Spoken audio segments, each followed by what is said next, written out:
If you're pulling in a high income, you're just bound to be rich, right? I mean, we've literally all been sold this societal myth that the very moment you cross into a six-figure salary, all your financial problems will just magically disappear. You'll have endless excess, complete freedom, and absolutely zero stress. But when we actually look at the data, well, that narrative is completely breaking down. Welcome to This Explainer. Today, we're unpacking a really fascinating and honestly kinda alarming phenomenon. Professionals who are making absolutely incredible money, yet experiencing extreme financial anxiety. We're looking at the paradox of the broke high earner. Why exactly are people who pull in massive salaries still living paycheck to paycheck? So here's our roadmap for today. First up, we'll meet the Henrys. Second, we'll examine the high earner hamster wheel. Third, we'll look right into the lifestyle creep trap.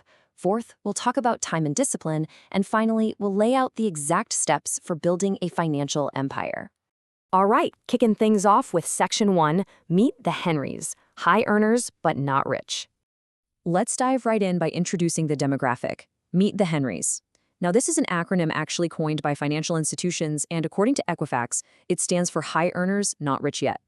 We're talking about households, usually under 55 years old, that are pulling in annual incomes well over $100,000, but they haven't quite managed to amass $1 million in investable assets. And what's absolutely wild here is the massive gap between what they make and what they actually keep. The average Henry household has this really impressive average income of about $136,000, yet their average assets sit at just $214,000. They're making a ton of cash, but they just aren't keeping it. And get a load of this number just to put their mindset into perspective. $520,000. According to CNBC, that is the average amount Americans feel they need to earn every single year just to feel rich. It's like the goalposts just keep moving. Even for folks making over $100,000, they somehow believe they need nearly $250,000 a year just to feel comfortable. Moving right along to Section 2, the high earner hamster wheel. Earning more, saving less. To really humanize this data, let's look at a story from a digital marketing agency owner named Marian Contrera, who is featured by CNBC. Her business absolutely exploded, putting her on track to draw somewhere between $300,000 and $400,000 a year. Now, you'd think she'd feel totally financially invincible, right? Instead, she literally says, "I am on a hamster wheel," and there's no question about it. She actually admits to having way more money anxiety now than she ever did in her 20s when she was making a meager $15,000 a year as a musician. The income skyrocketed, but the financial freedom, it just didn't follow. And the thing is, Marian isn't alone in this. Look at this stark statistic. 62% of people making over $300,000 a year still struggle with credit card debt. Just let that sink in for a second. These are folks sitting in the absolute top income brackets, yet more than half of them are lugging around a monthly burden of high-interest consumer debt. What's really fascinating here is where all that debt is actually coming from. Equifax data shows us just how heavily reliant Henrys are on credit when you compare them to truly affluent households. The ones actually holding over $1 million in assets. Just look at the non-mortgage credit allocation. For Henrys, a massive 35% of their debt is tied up in student loans, and another 31% is in auto loans. Affluent households have much, much lower allocations in those specific categories. Basically, Henrys are completely bogged down paying off their degrees and their cars before they can even think about entering a true savings mode. And this all builds into some immense geographic pressure. A lot of the time, Henrys are victims of their own zip codes. As the Equifax map clearly highlights, they're heavily concentrated in super expensive urban and coastal areas. We're talking places like Queens in New York, Boston, and Chicago. Because let's be real, when you're making $200,000 in a high cost of living city, well, by the time you factor in taxes, a $3,000 or $4,000 a month rent, and just basic living expenses, that massive salary vanishes incredibly fast. Which brings us to Section 3, the lifestyle creep trap, when luxury becomes necessity. So, the average Henry household has about $68,000 in annual discretionary spending, but lifestyle creep? It is incredibly insidious. As your income goes up, what used to be a luxury suddenly becomes a necessity. Let's think back to Marian for a second. When her revenue spiked, she suddenly found herself with way more money than time. So she started ordering Grubhub 3 meals a day. And when she hit $1 million in revenue, she moved to Manhattan and doubled her rent to $4,000 a month. Whether it's the daily organic groceries, the European vacations, or those constant Amazon checkout carts, if you aren't actively increasing your savings rate right alongside your income, you are putting your future in serious jeopardy. Here's the harsh truth. Earning money doesn't actually make you feel rich, spending it does. CNBC made this really brilliant comparison between the feeling of wealth and relationships. Spending money gives you this immediate dopamine fix. It's exciting, it's thrilling, but it's kind of like a toxic relationship.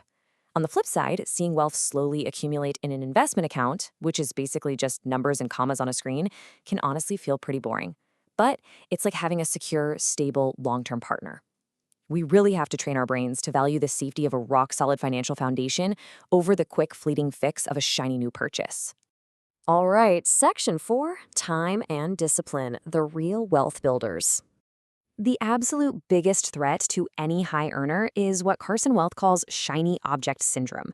This is that constant nagging temptation to find a quick and easy path to financial independence.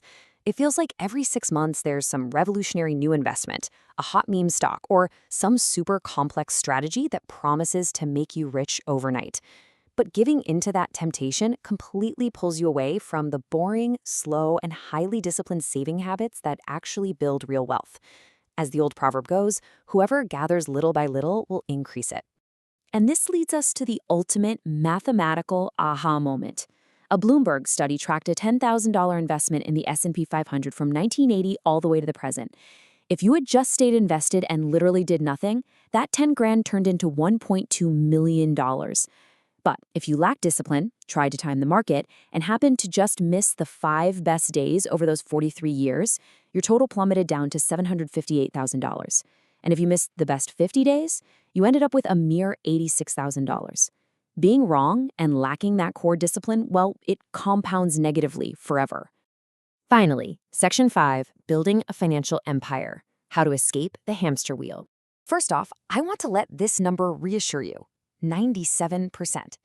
Data from Carson Wealth points out that ever since 1936, your odds of achieving a positive return in the stock market are over 97%, as long as you stay invested for 10 years or longer. Time is literally the greatest asset you have, provided you don't interrupt it. So if you want to shift from just being a high earner to actually being wealthy, you need to follow these steps. Number 1, understand the absolute trade-offs of your spending. Every single dollar you spend on lifestyle creep is a dollar stolen directly from your future freedom. 2, train your brain to value long-term safety over those immediate dopamine fixes. And 3, build and stick to a rigidly disciplined financial plan. Please don't try to time the market. Let time and discipline become your absolute best friends. So I'll leave you with this question to think about. Are you currently fighting off lifestyle creep, or have you already mastered the art of living below your means? Let me know the worst shiny object purchase you've ever made in the comments below. Let's all learn from the math together. If you're finally ready to stop playing the status game and start building an actual financial empire, hit that subscribe button, turn on notifications, and let's play to win. I'll see you in the next explainer.